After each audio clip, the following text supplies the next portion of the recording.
Welcome back friends, welcome to invest ji. एक बार फिर से आप सबका बहुत बहुत स्वागत है। फ्रेंड्स, आज बाज़ार में भारी गिरावट देखी गई है। सीधा सीधा इम्पैक्ट आ रहा है ट्रंप के टैरिफ का। अभी आपके लिए अगर आपको प्लानिंग करना है कुछ भी इन्वेस्टमेंट का, तो आज 5 ऐसी चीज़ें मैं आपको बताने वाला हूं जो कि हर किसी की लाइफ के साथ में ज़रूरी है, जहां पे मुनाफा भी है और जीवन की सुरक्षा भी है। पूरा डिटेल 1 बाय 1 मैं आपके साथ में शेयर करने वाला हूं। सबसे पहले मेरा इंट्रोडक्शन, मेरा नाम है रविकांत शर्मा और मैं MP registered mutual fund distributor हूं। मेरा एमपी रजिस्ट्रेशन नंबर है ARN 138523। Employ unique ID number दिया है EUIN E234641। तो फ्रेंड्स, आप देख सकते हैं आज का जो मेरा मेन टॉपिक है 5 ज़रूरी निवेश जो कि हर किसी के जीवन के लिए ज़रूरी है। अगर आप कुछ भी इन्वेस्टमेंट प्लानिंग कर रहे हैं तो ये वीडियो आप समझिए कि आपके लिए ही है।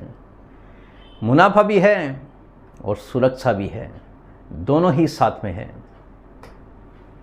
नंबर 1, अगर आप कुछ भी इन्वेस्टमेंट का प्लानिंग कर रहे हैं तो म्यूचुअल फंड के थ्रू आप इन्वेस्टमेंट कर सकते हैं। जैसा कि आए दिन मैं आपको बोलते रहता हूं कि ऐसा पोर्टफोलियो आपको बनाना चाहिए जिसमें पूरी तरह से डाइवर्सिफिकेशन हो।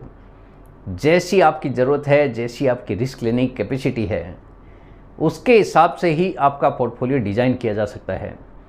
बहुत सारे निवेशक हैं जो कि हाई रिस्क में जाना पसंद करते हैं क्योंकि वहाँ पे हाई रिटर्न उनको दिखता है, लेकिन कुछ निवेशक ऐसे होते हैं जो कि बैलेंस करके इन्वेस्टमेंट करना पसंद करते हैं, जहाँ पे हाई रिस्क भी रहे, लो रिस्क वाली स्कीम भी रहे और रिटर्न भी दमदार आता रहे। तो हर किसी की अपनी एक चॉइस है, उसके हिसाब से ही हर कोई पोर्टफोलियो बनाना पसंद करता है। लेकिन आपको जो पोर्टफोलियो बनाना है वो वेल डाइवर्सिफाइड होना ज़रूरी है, क्योंकि बाज़ार कभी भी वन साइड नहीं चलता है। बाज़ार में उतार चढ़ाव जैसे आजकल आपको देखने को मिल रहे हैं।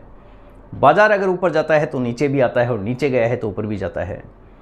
हमेशा से ऐसे चला है और आगे भी ऐसे ही चलना है। जिस किसी की रिस्क लेने की कैपेसिटी कम है, बेटर है उनका इन्वेस्टमेंट डेप्थ की तरफ हो। और आगे कुछ ऐसी स्कीम्स मैं आपको बताने वाला हूँ जहाँ पे आपका डाइवर्सिफिकेशन काफ़ी अच्छे से हो सकता है। तो आप म्यूचुअल फंड में अगर इन्वेस्टमेंट करना चाहते हैं तो वेल डाइवर्सिफाइड पोर्टफोलियो आप अपना बनाइए, जैसी आपकी रिस्क लेने की कैपेसिटी है। नंबर 2 पे देखिए, पब्लिक प्रोविडेंट फंड। जिस किसी को गारंटेड रिटर्न चाहिए, जिसके पास में 15-20 साल का पेशेंस है, 25 साल का पेशेंस है, मिनिमम 15 साल के पेशेंस की यहाँ पे ज़रूरत होती है। यहाँ पे गारंटीड रिटर्न मिलता है भारत सरकार की तरफ से। पब्लिक प्रोविडेंट फंड नाम का एक अकाउंट खुलता है, कोई भी सरकारी बैंक में खोलिए, प्राइवेट बैंक में खोलिए। 15 साल का लॉकिंग है, मिनिमम 500 रुपये का इन्वेस्टमेंट आप सालाना कर सकते हैं। मैक्सिमम 1,50,000 रुपये का इन्वेस्टमेंट यहाँ पे किया जा सकता है। रेट ऑफ रिटर्न जो करंटली यहाँ पे चल रहा है 7.10। यहाँ पे जो पैसा आप इन्वेस्टमेंट कर रहे हैं वो भी टैक्स फ्री है, और जिस पैसे को आपने रिटर्न के रूप में देखा है, जो मैच्योरिटी अमाउंट है, वो भी टैक्स फ्री है। तो टैक्स के फ़ायदे के साथ में रिटर्न भी 7.10% के हिसाब से आपको मिलता रहेगा। Maximum deposit limit 1.50 lakh, minimum term 15 lakh है, और अगर आप एक्सटेंड करते हैं तो 5-5 साल के रूप में आप एक्सटेंड कर सकते हैं। तो PPF अकाउंट भी आपके पास में ज़रूर होना चाहिए अगर आपके पास में डाइवर्सिफाइड पोर्टफोलियो की तरफ आप देख रहे हैं, जहां पे थोड़ी सी रिस्क आपको कम लेना है। तो PPF अकाउंट एक गारंटेड रिटर्न के रूप में आप रख सकते हैं, लेकिन आपको पैसा यहां पे वही लगाना है जिसमें 15 साल का पेशेंस आपके पास रहे। हालांकि इक्विटी म्यूचुअल फंड में भी आपके पास में बड़ा पेशेंस होना ज़रूरी है, क्योंकि वहाँ पर किसी भी तरह का गारंटेड रिटर्न होता नहीं है, रिटर्न बनता है बाज़ार के हिसाब से ही। तो जो भी आप निवेश करें, काफ़ी सोचकर समझकर विचार कर ही आपको निवेश करना है, क्योंकि वहाँ पे बाज़ार की जोखिम हर समय बनी रहती है। यहाँ पे किसी तरह की जोखिम नहीं है, इसलिए रिटर्न ऑफ परसेंटेज 7.10 है। नंबर 3, फिक्स्ड डिपॉजिट हर किसी के पास में रखा जा सकता है, क्योंकि हर किसी को एक इमरजेंसी फंड की ज़रूरत पड़ती है। एज ए इमरजेंसी फंड आप FD कर सकते हैं किसी भी बैंक में। 5 लाख रुपए का FD कीजिए, मैक्सिमम किसी भी अगर प्राइवेट बैंक में भी आप करते हैं तो, क्योंकि 5 लाख की सरकारी गारंटी होती है कोई भी FD के पीछे। और बाकी जैसी आपकी सेविंग है, जैसा आपका बजट है। लेकिन एज इमरजेंसी फंड आप एफडी की तरफ अपना झुकाव ज़रूर कर सकते हैं, क्योंकि यहाँ पे एक फ़िक्स रिटर्न होता है। जो भी परसेंट आपको डिसाइड किया गया है, जिस बैंक का अलग अलग रेट होता है एक्चुअली, किसी का 7.5, किसी का 7.25, किसी का 8%, किसी का 8.5% भी एनुअलाइज रिटर्न है। डिपेंड करता है आप कितने टर्म के लिए कर रहे हैं। बीच में जब चाहे तब आप ब्रेक भी कर सकते हैं, तो उस हिसाब से आपका परसेंट वाइज रिटर्न कम हो जाएगा, लेकिन आपकी पैसे की सिक्योरिटी वहाँ पे बनी रहती है। बाज़ार की जोखिम वहाँ पे होती नहीं है।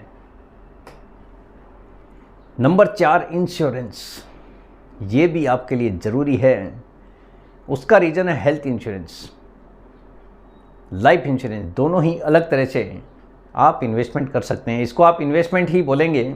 उसका रीज़न है, सपोज अगर हमने लाइफ इंश्योरेंस किया है या हेल्थ इंश्योरेंस किया है, अगर कभी कोई बीमार हो जाता है घर में, हमारे पास में अगर हेल्थ इंश्योरेंस नहीं रहता और अगर हमारे पास में कोई इमरजेंसी फंड भी नहीं है, ऐसे केस में आपका हेल्थ इंश्योरेंस आपको काफ़ी फ़ायदेमंद साबित हो सकता है, क्योंकि हॉस्पिटलाइजेशन के टाइम पे पूरा का पूरा पैसा कंपनी बियर कर सकती है, जो उनकी टर्म्स एंड कंडीशन है उसके हिसाब से।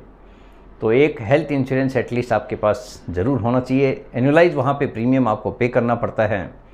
लाइफ इंश्योरेंस जो कि फैमिली के फ्यूचर प्रोटेक्शन के हिसाब से, अगर आप ज़िंदा हैं तब तक कोई दिक्कत नहीं है, लेकिन फैमिली की सिक्योरिटी के हिसाब से लाइफ इंश्योरेंस भी आपके पोर्टफोलियो में ज़रूर होना चाहिए, क्योंकि कोई नहीं जानता है कल क्या होने वाला है।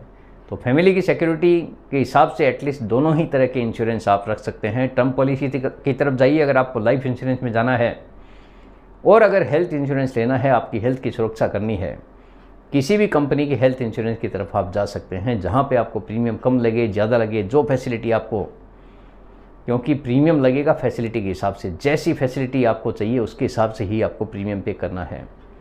प्रीमियम डिपेंड करता है आपकी एज कितनी है।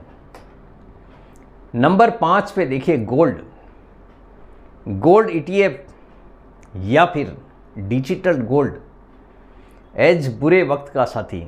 देखिए, गोल्ड एक ऐसी चीज़ है जो कि बुरे वक्त के साथी के रूप में हर कोई देखता है।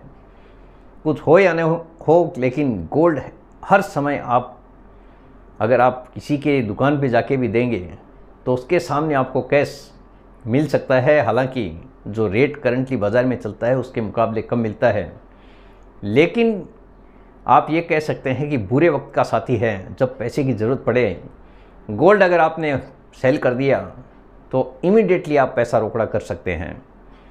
तो गोल्ड ETF एक अच्छा ऑप्शन है, और दूसरा डिजिटल गोल्ड भी आप देख सकते हैं। यानी जैसी आपकी ज़रूरत है उसके हिसाब से आप अपना बजट बनाकर इन्वेस्टमेंट शुरू कर सकते हैं। तो फ्रेंड्स, मेरे हिसाब से सब कुछ क्लियर हो गया होगा आपको कि किस हिसाब से आपका पोर्टफोलियो आपको मैनेज करना है, किस हिसाब से आपका इन्वेस्टमेंट होना चाहिए। उम्मीद करता हूँ आपको आज का ये वीडियो पसंद आ गया होगा। वीडियो अगर पसंद आ गया, वीडियो को लाइक करना, शेयर करना बिल्कुल मत भूलिए। बेल आइकन पे ज़रूर क्लिक करके रखिए, चैनल को ज़रूर सब्सक्राइब कीजिए। जितने ज़्यादा लोगों के साथ में हो सके शेयर कीजिए, ताकि हर किसी को इसका बेनिफिट मिल सके। Thank you very much friends, thanks for watching this video.